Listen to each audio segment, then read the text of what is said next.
Reading to you from the middle of North Lake. All right, so we're on Energy Bus Chapter 17, The Enemy is Negativity. Tuesday morning, George walked on the bus with no life and certainly no kick in his step. He felt like a failure and was embarrassed to face the people who were trying so hard to help him succeed. Joy read his energy immediately and knew things had not gone well for him at work. This was her day off and the day she usually visited her father, but she had a feeling George would need her today and wanted to be on the bus to share some energy and lift him up if he needed it. Now as she looked at George, she was sure glad she had followed her hunch. It wasn't the first time she had seen the look of defeat. In fact, most people she recalled had setbacks as they learned how to drive their bus. Every person and every team will be tested on their journey. It was part of the curriculum of life. She knew this all too well. It's just like riding a bicycle, she thought. In the beginning, you're going to fall off and get knocked down, but the important thing is to get back on, stay strong, and after a while, once you master it, you'll ride with the confidence of a champion. She just had to help George take the wheel, and quick, because he was running out of time. "What's the matter, sugar?" she asked. "Where's the George who sprang on my bus on Friday?" "He's been knocked down by 2 left jabs and a right hook," answered George.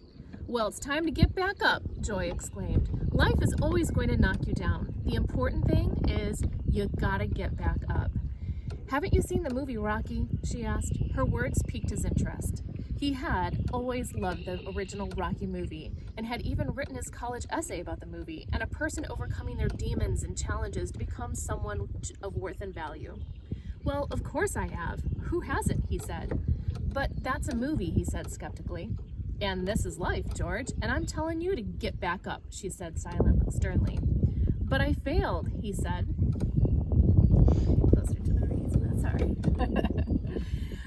"You haven't failed until you stop trying, George. Now pick that sorry head of yours up, sit up straight, and let's talk about how to build some mental and emotional muscle and get your bus rolling." Joy asked George what had happened that got him so down, and he explained the situation and team dynamics to her. He cursed his 2 biggest problems, Larry and Tom, and the 3 wolves who had sabotaged him all day. "They're not the problem," Joy said to his surprise. "What's the problem then?" George asked, feeling annoyed. "Negativity itself," she said.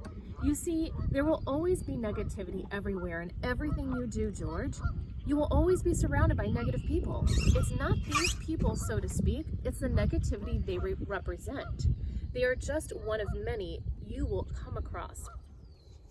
Marty stood up and shouted from the back with more of his beneficial research. And the Gallup poll estimates that there are 22 million negative workers in the United States, costing around $300 billion in productivity a year. And this negativity not only kills productivity in companies, George, it also kills people. Self-doubt, fear, hopelessness, and negative energy drain you and sabotage everything you want in life and all the success you desire, Joy added. So the same negativity these people represent is also inside you. That's why you gotta feed the positive dog, George. "But I have these negative people on my bus and a few other negative people who didn't want to get on my bus. Are you saying I'm the problem and that they're not the problem?" George asked. "I'm quite frankly a little confused." "Listen, George, you are too close to the problem to see it. The problem is that you are taking it too personal. Step back for a moment. Don't focus on these people personally. Forget they even have names. Don't think of it as you versus them. Just realize that they represent the negativity that will always be around you. The important thing is to know how to deal with the negativity and what to do with it. So let's first deal with the negative people who didn't get on your bus," Joy said. "Show them rule number 5, Danny." Danny lifted up the sign which said, "Rule number 5, don't waste your energy on those who don't get on your bus." "It's simple, my man. Some people are going to get on your bus and some people won't. Don't worry about the people who don't get on your bus. Don't waste your energy on them. Don't try to make them get on. You can't drive anyone else's bus. You can only drive your bus." "I know what you mean," George said. "I tried to drive my wife's bus for a few years, and I quickly learned that she doesn't like it when I try to drive her bus." The passengers on the bus chuckled as Joy continued sharing her energy gospel. "That's right, George. Everyone has to make their own choices, and you have to make yours.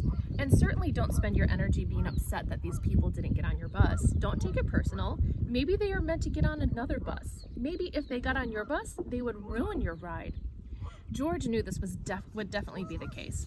Plus, the more energy you spend worrying about the people who didn't get on your bus, the less you will have for the people who are on your bus. And if you're worrying about the people who didn't get on your bus, you won't have the energy to keep on asking new people to get on. Salespeople know this real well, George. If they get caught up in rejection, they lose the energy to go after new customers and ask new people to get on their bus.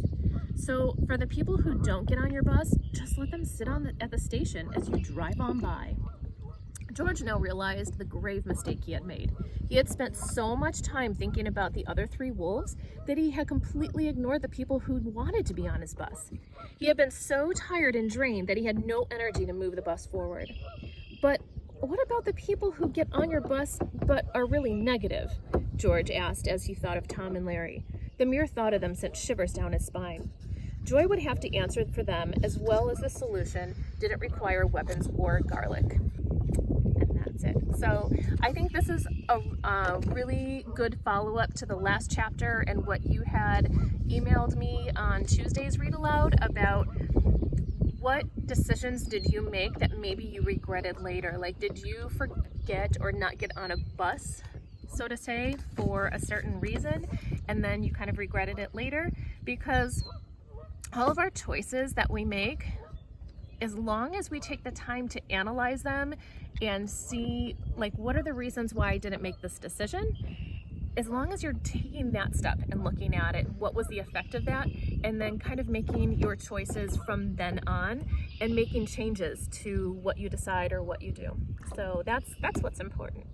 All right, so no activity with this one, but you do have to make sure you look at step 2 in our finding a job search. All right, bye guys, love you.